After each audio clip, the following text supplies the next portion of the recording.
예수께서 성전에서 가르치실세 대답하여 이르시되 어찌하여 서기관들이 그리스도를 다윗의 자손이라 하느냐. 다윗이 성령에 감동되어 친히 말하되 주께서 내 주께 이르시되 내가 내 원수를 내 발 아래에 둘 때까지 내 우편에 앉았으라 하셨도다 하였느니라. 다윗이 그리스도를 주라 하였은즉 어찌 그의 자손이 되겠느냐 하시니 많은 사람들이 즐겁게 듣더라. 예수께서 가르치실 때에 이르시되 긴 옷을 입고 다니는 것과 시장에서 문안받는 것과 회당의 높은 자리와 잔치의 윗자리를 원하는 서기관들을 삼가라. 그들은 과부의 가산을 삼키며 외식으로 길게 기도하는 자니 그 받는 판결이 더욱 중하리라 하시니라. 예수께서 헌금함을 대하여 앉으사 무리가 어떻게 헌금함에 돈 넣는가를 보실세 여러 부자는 많이 넣는데 한 가난한 과부는 와서 2렙돈 곧 한 고드란트를 넣는지라. 예수께서 제자들을 불러다가 이르시되 내가 진실로 너희에게 이르노니 이 가난한 과부는 헌금함에 넣는 모든 사람보다 많이 넣었도다. 그들은 다 그 풍족한 중에서 넣었거니와 이 과부는 그 가난한 중에서 자기의 모든 소유 곧 생활비 전부를 넣었느니라 하시니라. 우리 살아가는 이 세상 중에는 진품을 흉내낸 짝퉁들이 정말 많습니다. 여러 방면에서. 이 짝퉁이라는 것은 진품을 흉내는 냈지만 진짜 진품은 아닌 거죠. 가품이에요. 그런데 오늘 성경 말씀을 보니까 서기관들도, 오늘 등장하는 서기관들도 자신들이 진짜 율법주의자다라고 자처를 했지만 사실은 그들의 삶을 들여다보면 진정한 율법 정신하고는 거리가 한참 먼 삶을 살아갔어요. 자신들이 율법 선생이다, 나는 율법주의자다, 말씀을 따라 산다고는 했는데 삶은 그렇지 못했다. 그러면 우리는 오늘 본문에서 이것을 찾아봐야 돼요. 진품 신앙은 어떤 신앙일까? 진품은, 진짜는 어떤 신앙일까? 그것을 오늘 살펴보려고 합니다. 먼저 35절부터 37절을 통해서 우리가 찾아봐야 될 그 조건 하나는 뭐냐면 진품 신앙은 호황된 상상을 버립니다. 율법 선생이라고 불리는 서기관들은 35절을 보니까 예수 그리스도를 다윗의 자손이다 이렇게 강조를 하고 백성들에게 가르쳤어요. 그리스도는 다윗의 자손이다. 그러니까 다윗의 후손이라는 거죠. 이런 서기관들의 가르침 덕분에 유대의 일반 백성들에게는 그리스도는 다윗의 후손으로 온다. 이것이 완전히 머릿속에 딱 각인이 됐어요. 그래서 이로 인해서 유대인들은 그리스도가 오셔서 로마 군대를 무찌르고 다시 우리를 다윗의 나라, 다윗의 왕권을 회복시켜 줄 거다. 이것을 정말 흔들림 없이 믿고 있었습니다. 그래서 그리스도가 왔다. 사람들이 예수님을 그리스도라고 하니까 이제 그들의 기대가 나오는 겁니다. 예수님을 향해서 정치적인 영광의 구세주, 로마를 무너뜨리고 우리나라를 다시 세워줄 구세주, 이렇게 기대를 하고 있었어요. 그런데 시편 110편을 예수님이 인용을 하셔서 얘기를 하시는데 110편 1편에 이런 말씀이 있어요. 여호와께서 내 주에게 말씀하시기를, 이렇게 시작을 해요. 다윗이 고백한 거예요. 시편은 다윗이 예수님 그리스도를 내 주라고 불렀어요. 아니 자기의 자손을 향해서 내 주인이라고 부를 수는 없는 거잖아요. 자기 후손들을 향해서. 이렇게 예수님은 시편 110편 1절을 인용해서 서기관들이 잘못된 구세주 관점을 바로잡으셨어요. 다윗의 자손이다. 그거 아니다. 다윗이 예수님을 그리스도를 주라고 불렀는데 무슨 자손이냐. 잘못된 것을 바로잡으신 거예요. 육적으로 보면 동정녀에게서 탄생하셨기 때문에 명목상 다윗의 자손이 맞는 것 같지만 시편을 보면 그렇지 않다라는 거죠. 그 이상의 그리스도이시다. 혈연적인 조상 다윗도 예수님을 주라고 불렀다.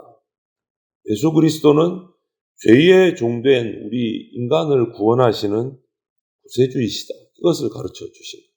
이렇게 서기관들이 잘못된 메시아관, 구세주관, 잘못된 성경 해석, 이것 때문에 오해를 가져온 거예요. 잘못된 가르침을 한 거예요. 서기관들.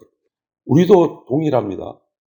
예수님을 올바르게 알지 못하고 편협하게 한쪽으로 이렇게 치중해서 치우쳐서 알게 되면 우리 신앙이 작아져요. 왜소해져요. 예수님을 전체를 제대로 알지 못하면. 예수님은 나만의 구원자다. 이스라엘 백성이 꼭 그렇습니다. 우리는 선민이다. 우리를 위한 예수 그리스도다. 우리를 위한 그리스도다. 다른 이방인들은 다 짐승과 같다. 이것이 유대 백성들의 딱 박혀진 생각이었어요. 이스라엘만을 위해서 오셨다. 이방인들은 아니고 이것이 유대인들의 편협한 구세주에 관한 딱 가르침이었어요. 하지만 그렇지 않잖아요. 성경이 말하는 것은 온 인류를 위해서 오셨지 나만을 위해 오신 게 아니단 말이죠. 그런데 이렇게 나만을 위한 잘못된 예수님을, 잘못된 성경 말씀을 오해를 해버리면 자기중심적인 신앙이 돼요. 그것을 벗어나지를 못해요. 신앙생활도 자기중심적으로 해요.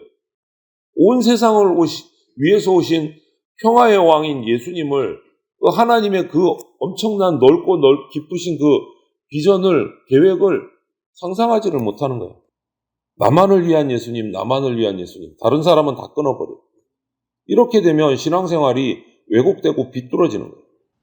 우리는 성경 말씀을 바르게 이해하려고 노력해야 돼요. 바르게. 내 나름대로 이해가 아니고 바르게 이해하려고 노력해요. 그렇게 배워야 돼요. 그렇지 않으면 자기만의 허황된 상상에 빠져서 가짜 신앙을 가지게 돼요. 자기도 모르게 가짜 신앙이 되는 거예요. 진품 신앙을 가질 수가 없게 돼요.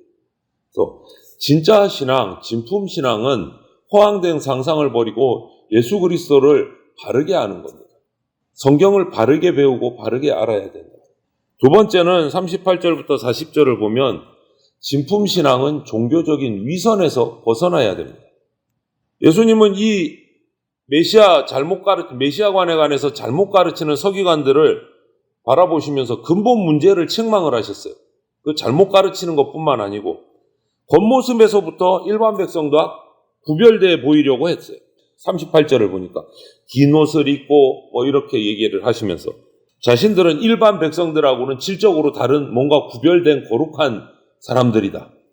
뭔가 나는 대접받아야 된다. 이런 것들을 책망을 하셨어요. 39절은 또 보니까 인사받기 좋아하고 높은 자리에 올라가서 앉기를 좋아하고 정말 교만한 거죠. 그런데 또 40절을 보니까 어두운 면도 나와요.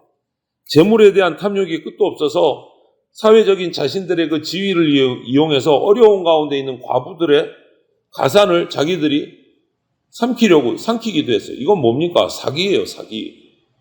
이들은 종교의 과면을 써고 탐욕을 채운 거예요. 그러니까 세속의 지도자들하고 하등 다를 바가 없어요. 그냥 종교 지도자다, 거룩한 지도자다 하는 가면만 썼을 뿐이지 살아가는 방법은 너무나 악한 거예요. 그것을 책망을 하셨어요. 여러분, 경건한 것과 경건해 보이는 것은 완전히 다른 겁니다, 여러분. 진짜 경건은 굳이 드러내려고 나 경건하다, 경건한 척 하지 않아도 진짜 경건은 드러나게 돼 있습니다. 근데 서기관들은 경건한 척한 거예요. 경건해 보이려고.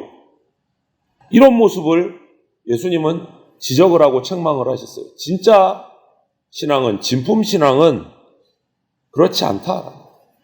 종교적인 본질에서 벗어나는 이런 거칠애적인 행위들을 경계해야 됩니다. 진짜 신앙을 우리가 가지려면. 자칫 교만, 탐욕 이런 것들과 타협하기 시작하면 순식간에 짝퉁신앙이 되어버립니다. 세속적인 욕망이나 탐심이 아닌 하나님의 말씀에 귀를 기울여야 합니다. 이것이 진품신앙으로 가는 비결이에요. 또 한 가지 우리가 말씀에서 볼 수 있는 진품신앙의 특징은 41절부터 44절을 보면 마음을 담아서 드려야 돼요. 진짜 신앙인은 마음을 담아서. 헌금에 대해서 말씀하고 계세요. 성전에서 사람들이 들어와서 헌금하는 것을 예수님이 제자들과 함께 지켜보셨습니다. 부자들의 헌금하는 것도 보셨고 한 가난한 과부의 헌금도 지켜보셨어요. 다 지켜보시고 나서 이윽고 한 과부가 한 헌금을 43절에 칭찬을 하셨어요. 산술적으로 보면 그 부자들이 가난한 과부보다 더 많은 금액의 헌금을 했습니다. 그럼에도 불구하고 예수님의 판단은 달랐어요. 헌금의 액수보다 헌금하는 자의 마음을 보신 거예요. 어떤 마음으로 헌금을 했는가?